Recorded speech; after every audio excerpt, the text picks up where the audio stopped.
सामाजिक, राजनीतिक और सामान्य समाचारों के लिए देखते रहिए ईजे टीव्ही न्यूज लाइव। माझ्या महाराष्ट्रातील बांधवांनो, भगिनींनो आणि मातांनो, सर्वांना नमस्कार। जय महाराष्ट्र। घाबरून जाऊ नका, कारण अनेकांचे फोन मला आले की आज संध्याकाळी आपण फेसबुक लाईव्ह करताय, तर आज मध्यरात्रीपासून लॉकडाऊन करतायत का। प्रथम मी काय बोलतो आहे ते जरा नीट समजून घ्या। मी आपल्याला घाबरवण्यासाठी आलेलो नाही आहे, तर आजची एकूण परिस्थिती काय आहे आणि या परिस्थितीतून आपल्याला सर्वांना मार्ग कसा काढायचा आहे, मार्ग काढण्यासाठी म्हणून मी आज आपल्याशी संवाद साधतोय।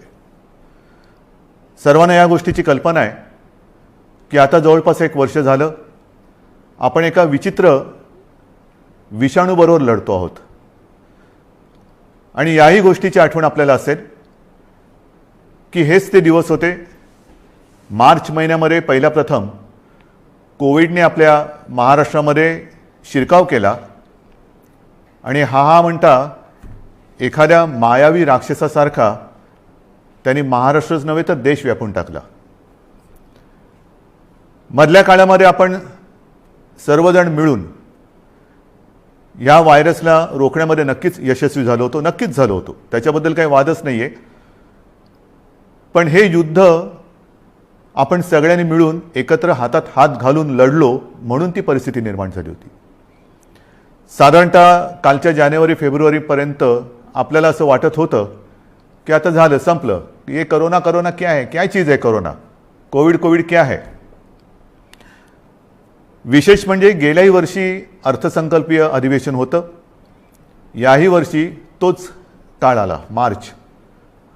अर्थसंकल्पीय अधिवेशन नुकतंच गेल्या महिन्यात पार पाडलं आणि आपल्याला सर्वांना कल्पना आहे की लॉकडाऊनच्या पार्श्वभूमीवरती आर्थिक परिस्थिती ही संपूर्ण जगाचीच दोलायमान झालेली आहे आणि त्या परिस्थितीचा विचार करून महाराष्ट्र पुढे नेण्यासाठी एक अत्यंत चांगला अर्थसंकल्प आपल्या माननीय उपमुख्यमंत्र्यांनी, अर्थमंत्र्यांनी, अजितदादांनी मांडला।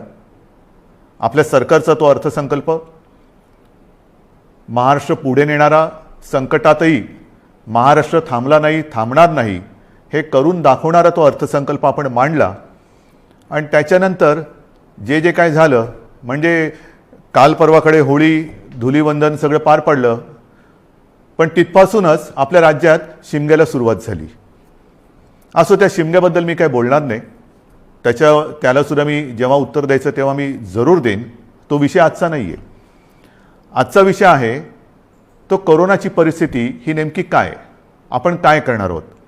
मध्ये मध्ये मी आपल्याला सातत्याने सांगत आलेलो आहे की जर ही परिस्थिती अशीच राहिली तर आपल्याला परत एकदा लॉकडाऊन करावा लागेल की काय, अशी एक शक्यता मी बोलून दाखवली होती।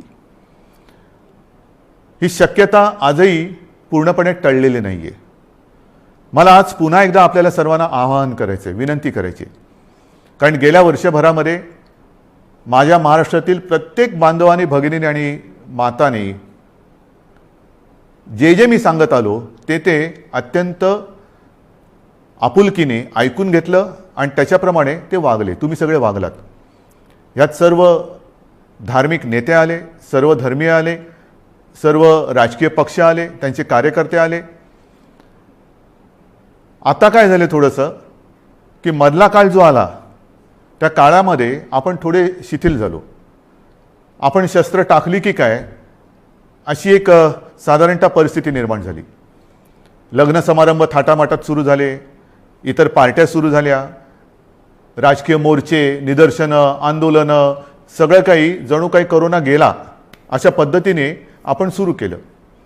आणि तेव्हाही मी सांगत होतो की थोडा धीर धरा, पुन्हा एकदा मार्च एप्रिल एंडपर्यंत आपल्याला थोडासा एक संयम बाळगावा लागेल।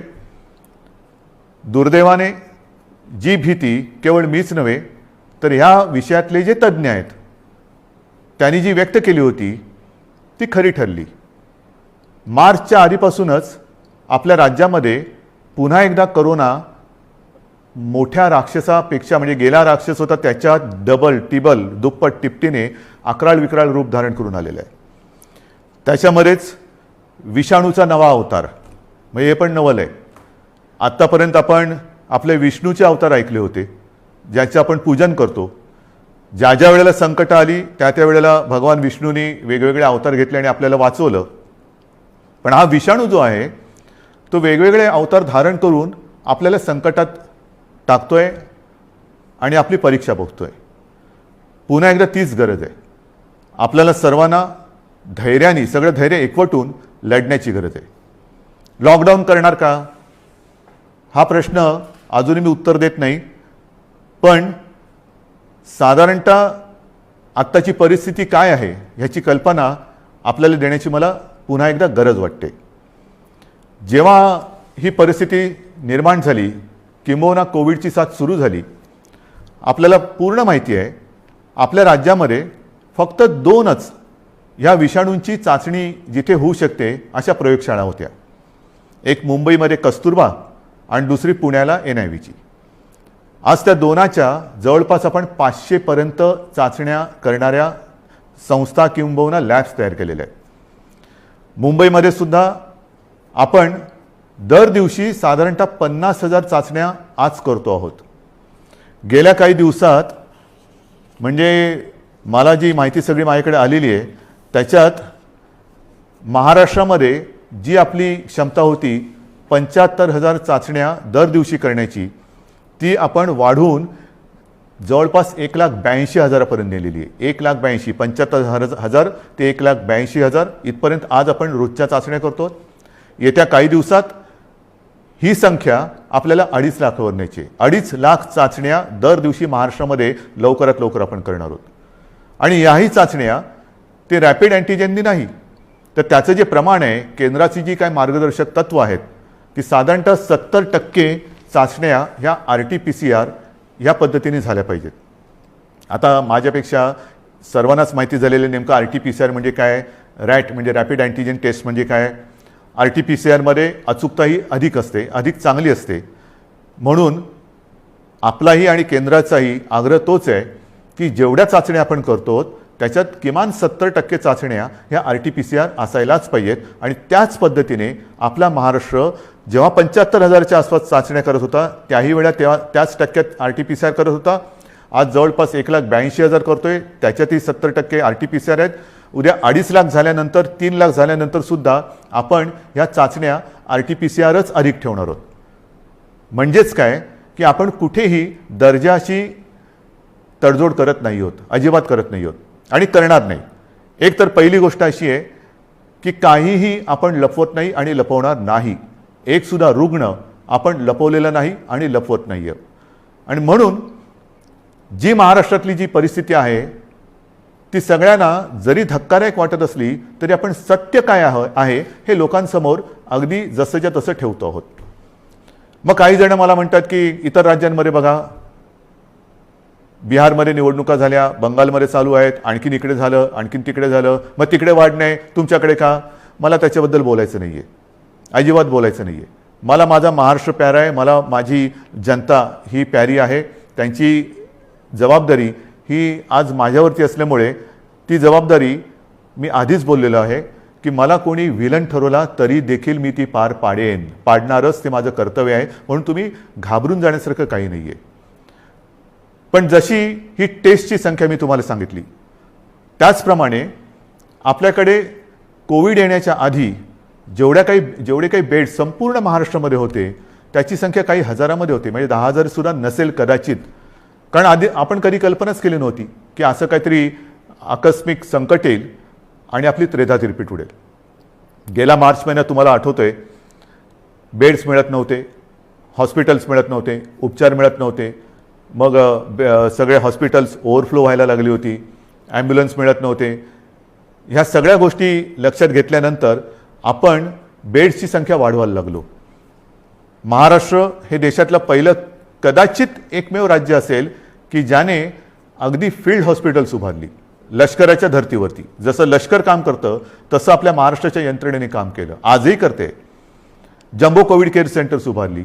आणि काही हजारात म्हणजे 8-10 हजार ज्या काही रुग्णशय्या होत्या त्याची संख्या आपण जवळपास 4.25 लाखापर्यंत नेली, सगळ्या काही मिळून. म्हणजे त्याच्यामध्ये इतर कोविडशिवाय असलेले beds, oxygen beds, ICU beds, विलगीकरणाचे बेड्स, डायलिसिसचे बेड्स असे मिळून साधारणतः 4.25 लाखापर्यंत ही सुविधा आपण वाढवली. ही मोठी आपली एक अचिव्हमेंट होती. आणि तेव्हाही मी म्हटलं होतं की लॉकडाऊनचा उपयोग हा संसर्ग थांबवण्यासाठी आहे आणि त्याच वेळेला आपल्या आरोग्य सुविधा वाढवण्यासाठी आहे. मग आता एवढीही रुग्णशय्या वाढवल्यानंतरही मी परत तुमच्याशी का काळजीने बोलतोय, ह्याचं कारण आजचं चित्र मी तुम्हाला सांगतोय. पहिली गोष्ट अशी की साधारणतः रुग्ण वाढ ही किती होते, किती झपाट्याने होते, त्याची थोडीशी मी तुम्हाला कल्पना देतो. आपल्याला माहिती आहे की जानेवारीच्या शेवटाला आणि फेब्रुवारीच्या सुरुवातीला फक्त मुंबईपुरतं बोलायचं झालं तर मुंबईमध्ये 300-350 रुग्ण हे दर दिवशी आपल्याला सापडत होते. आज ती संख्या 8,500वरती गेलेली एका महिन्याच्या कालावधीत. ही फक्त मुंबईची परिस्थिती आहे. महाराष्ट्राची परिस्थिती बघितली तर 17 सप्टेंबर 2020 म्हणजे तेव्हा जरा सगळं जास्त होतं, तेव्हा 3 लाख सक्रिय रुग्ण होते. 1 एप्रिलला आणखीन त्याच्यामध्ये भर पडलेली आहे. 17 सप्टेंबरला साधारणतः 31,000 मृत्यू झाले होते, 31,351. आता 54,900च्या आसपास झालेले आहेत. त्यावेळेला एका दिवशी आढळलेले रुग्ण हे 24,619 होते 17 सप्टेंबरला. आता 1 एप्रिलला एका दिवशी साधारणतः 43,183 रुग्ण आढळलेले आहेत. आज 2 तारीख, आज कदाचित 45,000चा आकडा आपण गाठू किंवा पार करू. कोणत्या दिशेने चाललेलो होतो आपण बघा. आणि याच वेगाने जर का ही रुग्णवाढ होत राहिली तर मी जे तुम्हाला सांगितलं त्याच्यात मी बेड्सची तुम्हाला कल्पना देतो. साधारणतः विलगीकरणच्या ज्या बेड्स आहेत त्या 2,20,000 आहेत महाराष्ट्रामध्ये. आत्ताच त्या 1,37,549 भरलेले आहेत, म्हणजे 62% हे बेड्स भरले गेलेत. ICUचे बेड्स हे 20,519 आहेत, ते जवळपास 48% आज भरलेले आहेत. ऑक्सिजनचे बेड्स आहेत ते सुद्धा 62,000च्या आसपास आहेत, ते 25%च्या आसपास आज भरलेले आहेत. व्हेंटिलेटर्स 9,347 ते पण 25% जवळपास आज वापरात आहेत. ही परिस्थिती फार चिंताजनक आहे आणि म्हणून मी आज आपल्याशी संवाद साधायला आलो की ही परिस्थिती अशीच राहिली तर आणखीन 15-20 दिवसामध्ये आपल्याला ह्या सगळ्या सुविधा ज्या आहेत त्या अपुऱ्या पडायला लागतील. मग काही जण म्हणतील सुविधा वाढवत का नाही? वाढवतो ना. मी आदेश दिलेले आहेत की जिथे जिथे आवश्यक आहे आवश्यकतेनुसार या सुविधा वाढवा. पण सुविधा वाढवणं म्हणजे काय करणं? बेड्स वाढवणं आलं, व्हेंटिलेटर्स मिळतील, ऑक्सिजनचा साठा सुद्धा आज आपल्याकडे फार मर्यादित आहे, तोही वाढवण्याचा आपला प्रयत्न सुरू आहे. औषधांचा साठा आपण घेऊ शकतो, परंतु बेड्स वाढले, व्हेंटिलेटर्स वाढले, ICUचे बेड्स वाढले तरी डॉक्टर्स कसे वाढणार, नर्सेस कशा वाढणार, आरोग्य कर्मचारी कुठून आणायचे? हा विचार फार महत्त्वाचा आहे आणि इकडेच खरा चिंतेचा विषय आहे. गेले वर्षभर ही संपूर्ण आपली यंत्रणा, मग त्याच्यात डॉक्टर्स आहेत, नर्सेस आहेत, आरोग्य कर्मचारी आहेत, पोलीस आहेत, आशा अंगणवाडी सेविका आहेत, महसूल यंत्रणेचे काही कर्मचारी आहेत, यांच्यापैकी बऱ्याच जणांना कोविडने गाठलेलं आहे. आजारातनं ते बरे झालेले आहेत. साधारणतः या विषाणूचं एक विचित्र वैशिष्ट्य असं आहे की एकदा त्यांनी कोणाला ग्रासलं की बरं झाल्यानंतर सुद्धा काही काळ हा थकवा राहतो, धाप लागते, थकवा येतो, थोडंसं अंगातली सगळी शक्ती गेल्यासारखी वाटते. मग डॉक्टर सांगतात आता तुम्ही निगेटिव्ह झालेला आहात परंतु आराम करा. पण ही जी यंत्रणा आहे ती यंत्रणा आपल्यासारखीच माणसांची आहेत, आपल्यासारखीच रक्तामासाची हाडाची ही आपली माणसं आहेत, आपलेच बांधव आहेत, आपल्याच भगिनी आहेत. हे डॉक्टर्स असतील सगळेच ते आजारी पडले आणि पडल्यानंतर निगेटिव्ह आल्यानंतर दुसऱ्या तिसऱ्या दिवशी पुन्हा एकदा आपल्या सेवेसाठी कोरोनाच्या गुहेत घुसत आहेत. मग त्यांच्याशी आपण कसं वागलं पाहिजे? आज सुद्धा आपण जी काय आपली यंत्रणा राबते आपल्यासाठी, टेस्टिंग टेस्टिंग टेस्टिंग टेस्टिंग आहे, टेस्टिंग वाढवतोय, पण टेस्टिंग करण्यासाठी घराघरात जाऊन आपल्याच भगिनी आहेत, आपलेच बांधव आहेत. 2-2, 4-4, 5-5 माळ्याच्या इमारती असतील, लिफ्ट नसेल तरी सुद्धा ते चढ उतार करतात रोज न थकता. म्हणजे थकले तरी थांबत नाहीयेत. त्यांना आपण काहीतरी दिलासा देणार आहोत की नाही? एकूण हे जे काय सगळे चित्र आहे, बोलणारे सगळे बोलतात की आपण हे केलं पाहिजे, आपण ते केलं पाहिजे, लसीकरण वाढवलं पाहिजे. वाढवतोय ना आपण. कालच्या दिवसात तुम्हाला मी अभिमान हा शब्द इकडे वापरणं योग्य ठरणार नाही, पण तुम्हाला समाधान वाटलं पाहिजे की महाराष्ट्र हा देशातला नंबर 1चं राज्य महाराष्ट्र ठरलेलं आहे. कालच्या दिवसात एका दिवशी आपण 3 लाख नागरिकांना लसीकरण केलेलं आहे. 3 लाख एका दिवसात. म्हणजे आत्तापर्यंत आपण जेव्हापासून लसीकरणाला सुरुवात झाली सुमारे 65 लाख, त्याच्यात आजचा आकडा मी धरलेला नाही आहे, 65 लाख आपल्या नागरिकांना आपण लसीकरण केलेलं आहे. अजूनही आपण मागणी करतोय, केंद्र आपल्याला देतंय, पण पुरवठा वाढवायला पाहिजे. आणि पुरवठा वाढवल्यानंतर आपली क्षमता आज जी 3 लाख आहे ती लवकरात लवकर किमान 6 ते 7 लाख दर दिवसाला करण्याची आपली क्षमता आहे. पण तेवढ्या लसचा पुरवठा झाला पाहिजे. ती मागणी आपण करतोय. होईल, मागणी मान्य होईल, मी काय त्याच्यावर टीका नाही करत आहे, कारण सगळ्याच राज्यांना द्यायचं आहे. तर ही आपली क्षमता आहे. परंतु होतंय असं की लस घेतल्यानंतर, आता मी सुद्धा 1 डोस घेतलेला आहे लसचा. आपल्याशी बोलताना आजूबाजूला कोण नाही म्हणूनच मी मास्क काढून आपल्याशी बोलतोय. पण लस घेतल्यानंतर सुद्धा काही जण कोरोनाने बाधित होत आहेत. का होत आहेत? कारण लस घेतली आता सगळं झालं असं नाही आहे. लस घेतल्यानंतर सुद्धा मास्क हा घालणं अनिवार्य आहे.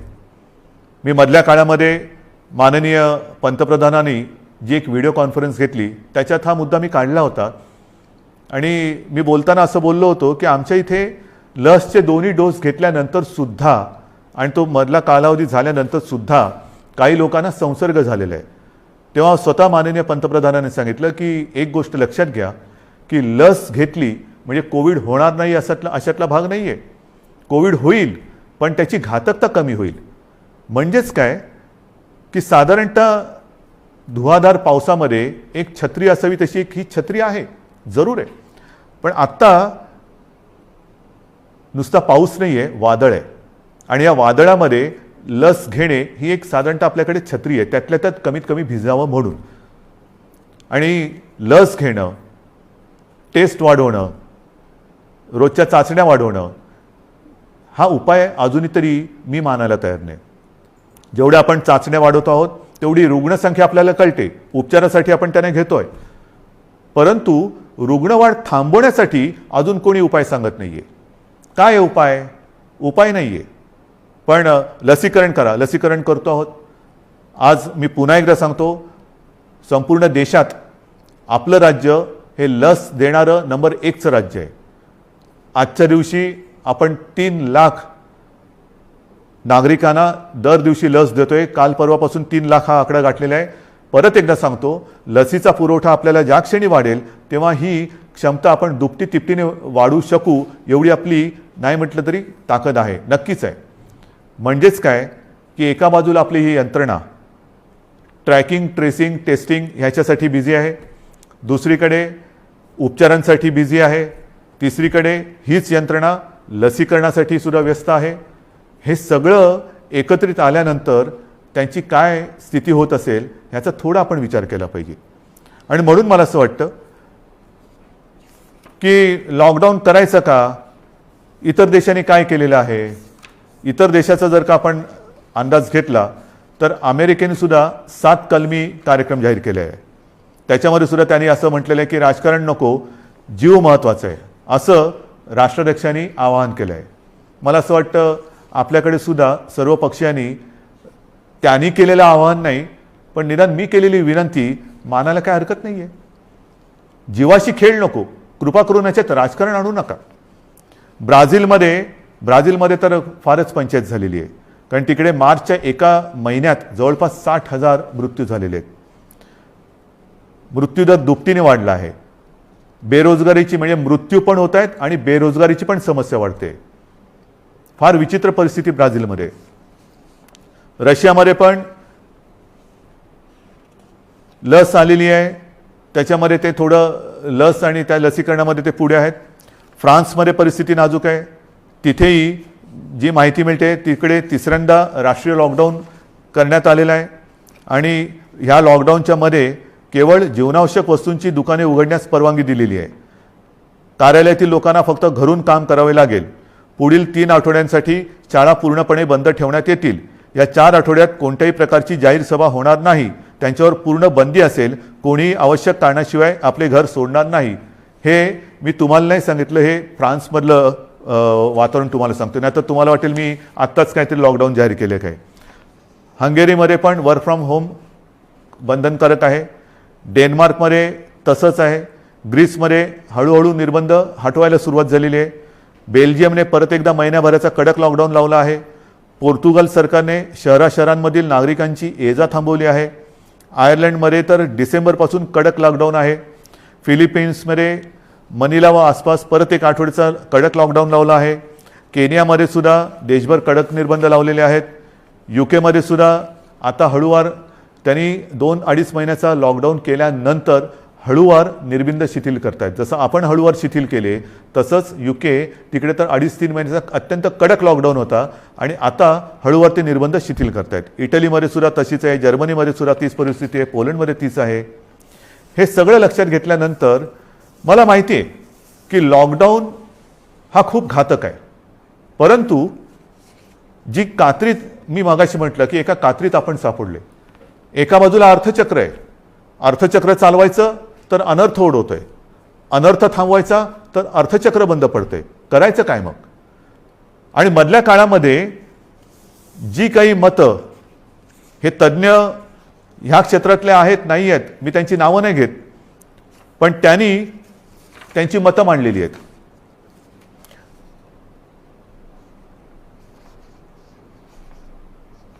सर्वसामान्यांना त्रास होईल अशी लॉकडाऊनची भूमिका, मी पक्षाचं नाव घेत नाही कारण मला राजकारण आणायचं नाही, आम्ही खपवून घेणार नाही.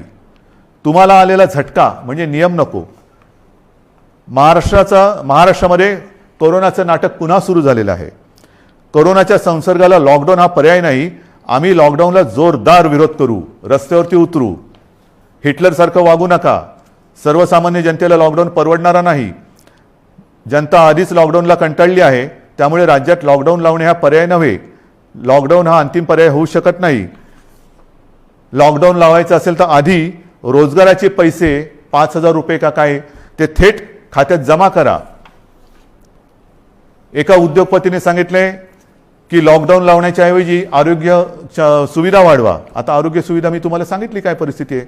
गेल्या वर्षभरात आपण एवढी आरोग्य सुविधा वाढवली, अजूनही वाढवतो आहे. पण मुद्दा असा येतो की हे जे काही आपल्याला सल्ले देत आहेत त्यांना मी सांगू इच्छितो हात जोडून, उद्योगपतींना सांगतो, म्हणजे त्या ज्यांनी सांगितले सगळ्या उद्योगपतींबद्दल नाही, की आरोग्य व्यवस्था वाढवतो मी, बेड्स वाढवतो, सगळं वाढवतो, पण कृपा करून रोज मला किमान 50 डॉक्टर्स, नर्सेस, आरोग्य कर्मचारी यांचा महाराष्ट्रभर पुरवठा होईल अशी काहीतरी सोय करा. कारण नुसतं फर्निचरचं दुकान म्हणजे आरोग्य सुविधा नाही आहेत. त्याच्यामध्ये व्हेंटिलेटर आल्यानंतर व्हेंटिलेटर वापरणारे सुद्धा तज्ज्ञ लागतात. ऑक्सिजन किती द्यायचा, किती प्रमाणात द्यायचा याच्यासाठी सुद्धा त्या विषयातला तज्ज्ञ लागतो. अगदी रेमडेसिवीर द्यायचं झालं तरी ते कसं दिलं पाहिजे ते समजणारा डॉक्टर लागतो. ही तज्ज्ञ लोक आणि डॉक्टर्स ही कुठून आणायची. आणि ही परिस्थिती जर का बघितली तर मला तुमच्याकडनं हीच अपेक्षा आहे. जे सांगतायत की लॉकडाऊन केला तर आम्ही रस्त्यावरती उतरू, माझं म्हणणे जरूर उतरा, उतरलंच पाहिजे. पण ते लॉकडाऊनच्या विरोधात नाही, तर लॉकडाऊन होऊ नये म्हणून कोरोनाच्या विरुद्ध तुम्ही उतरा. या डॉक्टर्सना मदत करायला तुम्ही रस्त्यावरती उतरा. ज्या कुटुंबांमध्ये करते करविते ज्यांचा मृत्यू झालेला आहे त्या कुटुंबियांची जबाबदारी घेण्यासाठी रस्त्यावरती उतरा. ज्या कुटुंबांमध्ये सगळेच्या सगळे कोरोना बाधित झालेले आहेत त्यांची सेवा करण्यासाठी रस्त्यावरती उतरा. टेस्ट जे आपल्या या यंत्रणे जी करते आहे ट्रॅकिंग ट्रेसिंग त्यांना मदत करायला म्हणून रस्त्यावरती उतरा. नुसतं बोलायला ठीक आहे अमुक केलं तर आम्ही रस्त्यावरती उतरू, माझं म्हणणं तर उतराच, रस्त्यावरती उतरा. कारण आता आपल्याला ही लढाई तशीच लढावी लागणार आहे. हातात हात घालून ही लढाई लढावी लागणार आहे. अनेक ठिकाणी मी बघतोय सभा समारंभांना तुडुंब गर्दी होते, बाजारपेठा फुलून गेलेल्या आहेत. थोडंसं धीर धरा. अनेक जणांना असं वाटतंय, मास्क का लावतोय तू? अरे मास्क न लावण्यामध्ये शौर्य काय? काय शौर्य आहे? मी मास्क वगैरे वापरत नाही, मी मास्क वापरणार नाही, काय शूर आहेस? मास्क न वापरणं ह्याच्यात शूरता नाही, आणि मास्क लावणं त्याला लावायला लाजायची गरज नाही आहे. परत एकदा सांगतो की वॅक्सिन घेतल्यानंतर सुद्धा मास्क हा लावायलाच पाहिजे, अंतर ठेवलंच पाहिजे, हात धुत राहिलंच पाहिजे. आणि म्हणून काही कडक निर्बंध येत्या काही दिवसात आपल्याला लावावे लागतील. ते उद्या परवाकडे मी जाहीर करेन. विशेषतः शहरांमध्ये मी परत एकदा सांगतो, जिथे जिथे अनावश्यक गर्दी होते ही गर्दी आपल्याला टाळावीच लागेल. जी खाजगी कार्यालय आहेत त्या कार्यालयांना सुद्धा आपण प्रत्येकाला सूचना दिलेल्या आहेत. सूचनावलीच म्हणा ना, की लग्न समारंभात किती लोक पाहिजेत, ऑफिसमध्ये किती उपस्थिती पाहिजे, बसमधनं किती लोक गेले पाहिजे. आता ट्रेनमध्ये मुंबईमध्ये मी सांगेन की मी सांगितलं होतं की पीक अवर नॉन पीक अवर आता सगळं तुडुंब भरून चाललेलं आहे, रेस्टॉरंट्स भरून चाललेली आहेत. आता हे जर आपण थांबवलं नाही आणि परिस्थिती अशीच हाताबाहेर गेली, आणि जसा ब्राझीलमध्ये दुर्दैवाने आता अशी परिस्थिती झालेली की लॉकडाऊन नाही आहे पण शुकशुकाट झालेलं आहे, म्हणजे रस्त्यावर फिरत असतील लोक पण रोजगार गेले आणि जीवही गेले. मग काय राहिलं? जीव वाचवायचा की रोजगार वाचवायचा? रोजगार आपल्याकडे आहेत, रोजगार परत मिळतील, पण गेलेला जीव परत आणता येणार नाही. आणि म्हणून मी आपल्याला नम्रपणाने विनंती करतोय की येत्या काही दिवसांमध्ये, 1-2 दिवसांमध्ये मी आणखीन काही जणांशी बोलतोय. काही त्याच्यात यातले तज्ज्ञ असतील, विविध राजकीय पक्ष आहेत, विविध मी पत्रकारांशी बोलेन. मला वेगळा काही उपाय असला तर पाहिजे. लॉकडाऊन हा उपाय नाही, मान्य, पण मग ही संसर्गाची साखळी तोडायची कशी? लसीकरण वाढवतोच आहे, पण लसीकरण देऊनही कोविड होत नाही अशातला भाग नाही. लसीकरण घेतल्यानंतर, लस घेतल्यानंतर सुद्धा कदाचित लस घेतलेल्याला कोविडचा त्रास कमी होईल, पण तो दुसऱ्याला संसर्गित करू शकतो, हेही आता सिद्ध झालेलं आहे. मग करायचं काय? दुसरा उपाय असेल जरूर सांगा, पण त्याहीपेक्षा माझा विश्वास आपल्यावरती आहे, कारण तुम्हीच या युद्धातले खरे सैनिक आहात. हे युद्ध आपल्या सगळ्यांचं आहे, हे एकट्या दुकट्याचं युद्ध नाही आहे. ज्या गोष्टी मी तुम्हाला सांगितल्या आपण नाही पाळू शकत. कारण नसताना घराबाहेर पडू नका, नाही घरात थांबू शकत. अनावश्यक ठिकाणी गर्दी करू नका, गर्दी टाळू नाही शकत. गरज नसेल तर इकडे तिकडे फिरू नका, हे फिरणं टाळू नाही शकत. सार्वजनिक ठिकाणी फिरताना घराबाहेर पडल्यानंतर मास्क लावलाच पाहिजे, मास्क घालू नाही शकत. एकमेकात थोडं अंतर ठेवा, अंतर ठेवू नाही शकत. म्हणजे लॉकडाऊन आपण टाळू शकतोय, पण टाळणं ही जिद्द, ज्या जिद्दीने तुम्ही पहिल्यांदा लढलात त्या जिद्दीने पुन्हा जर का उतरलात तर आपल्याला, मी अजूनही म्हणतो आता थोडा काळ राहिलेला आहे. कारण परिस्थिती तुम्हाला मी सांगितले, अशीच रुग्णवाढ होत राहिली तर 15-20 दिवसात हॉस्पिटल्स तुडुंब भरून जातील. काही काही जिल्ह्यामध्ये आत्ताच ही परिस्थिती आलेली आहे. ऑक्सिजनसुद्धा कमी पडू शकतोय, व्हेंटिलेटरसुद्धा कमी पडू शकतात. ही परिस्थिती आजही आपण स्वयंशिस्तीने टाळू शकतो. संसर्गाची लाट, कोरोनाला आपण रोखू शकतो. रोखण्याची जिद्द ही तुमच्यात आहे की नाही, हा फार महत्त्वाचा प्रश्न आहे. सरकार लॉकडाऊन करणार की नाही यापेक्षा प्रत्येकाने ठरवलं पाहिजे की मी कोरोनाला हरवणार की नाही, मी कोरोनाला रोखणार की नाही. हे जर का तुम्ही प्रत्येकाने ठरवलं, होय मी रोखणारच, कारण आपण गेले वर्षभर माझे कुटुंब माझी जबाबदारी असेल. आता पुन्हा मी प्रत्येकाला सांगितले की मी जबाबदार, माझा मास्क माझी सुरक्षा. ह्या सगळ्या ज्या काही गोष्टी आहेत, नवीन ह्याच्यात काहीही नाही. जे पहिल्या दिवशी होतं ते आजही आहे. फक्त थोडंसं काय झालंय की सुरुवातीला जी एक कोरोनाची दहशत होती ती दहशत गेली, आपण गाफील झालो आणि कोरोनाने बरोबर आपल्याला गाठलं. अजूनही कोरोनाने आपल्यावरती मात केलेली नाही, मी त्याला करू देणार नाही, अजिबात नाही. मात आपणच त्याच्यावरती करायची आहे. पण ही मात करताना जर आपण घट्ट उभे राहिलो सगळ्या जणांनी, संपूर्ण सगळ्या राजकीय पक्षाने, मी पुन्हा एकदा हात जोडून विनंती करतो आहे की कृपा करा, जनतेच्या जीवाशी खेळ होईल असं राजकारण करू नका. जे सरकार पावलं उचलत आहे ते जनतेच्या हितासाठी उचलत आहे. अर्थचक्रही फिरवायचं आहे, गरिबाची रोजीरोटी वाचवायची आहे, पण त्याचबरोबरीने सगळ्यात आधी आपल्याला त्यांची जीव वाचवायची आहे. म्हणून जीवाला पहिलं महत्त्व द्यायचं आहे आणि त्याच्यानंतर मग बाकीच्या ज्या काही गोष्टी आहेत त्या आपल्या हातातल्या आहेत त्या आपण करू शकतो. म्हणून आजसुद्धा मी पूर्ण लॉकडाऊनचा इशारा देतो आहे, लॉकडाऊन जाहीर करत नाही आहे. पण 1-2 दिवसामध्ये जर का दृश्य स्वरूपामध्ये ह्या गोष्टी आढळल्या नाहीत आणि दुसरा उपाय जर मी आता पुढच्या 1-2 दिवसांत ज्यांच्याबरोबर बैठका घेतोय त्यांच्याकडनं आला नाही तर मग मात्र आहे ती परिस्थिती अशीच्या अशी स्वीकारा, जे मला नाही जमणार. माझ्या डोळ्या देखत हे मी बघणार नाही आणि आपणही नाही बघायचं आहे. तर ती परिस्थिती रोखायला जगामध्ये जे करतायत, पहिला लॉकडाऊन दुसरा लॉकडाऊन, कारण लाटे मागून लाटा येतात. पहिली लाट आली, दुसरी लाट आली, तिसरी लाट आली. काय होतंय, एक लाट येऊन गेली, लॉकडाऊन होतो, सगळं शिथिल होतं, शिथिल झालं की दुसरी लाट येते. म्हणून आत्तापासून आपण ठरवलं पाहिजे की ही लाट तर मी रोखेनच आणि पुढची लाट तर मी येऊच देणार नाही. मला असं वाटतं, माझा आपल्यावरती विश्वास आहे, आपलाही माझ्यावरती विश्वास आहे. मध्ये काही जण भेटले होते आणि मला म्हणाले की अहो तुम्ही टी व्हीवर आले का लोक घाबरतात. म्हटलं मला नाही वाटत असं, कारण मी तुमच्या कुटुंबातला एक आहे, तुम्ही मला कुटुंबीय मानलेलं आहात आणि माझे कुटुंब, माझी जबाबदारी म्हणजे माझे कुटुंब तुम्ही आहात आणि तुमची जबाबदारी ही मी घेतल्यानंतर मला टीकेची पर्वा नाही. जे जे तुमच्या हिताचं असेल ते मी करणार आणि करेन. पुन्हा एकच सांगतो की सरकार यंत्रणेच्या बाबतीत कुठेही कमी पडलेलं नाही, पडू देणार नाही. सरकार खंबीर आहे, सरकार ठाम आहे. आरोग्य सुविधा कुठेही कणभर सुद्धा मी कमी पडू देणार नाही. मात्र ही एका हाताने टाळी वाजणार नाही. 2 हात जेव्हा एका हातात हात घालून आपण काम करू तर आणि तरच यश मिळेल. आणि मला आपल्या सहकार्याची अपेक्षा आहे, सर्व राजकीय पक्षांकडनं अपेक्षा आहे, सर्व धर्मियांकडनं अपेक्षा आहे. पुन्हा एकदा आपल्या उत्सवांवरती, सणांवरती बंधनं आणावी लागतील.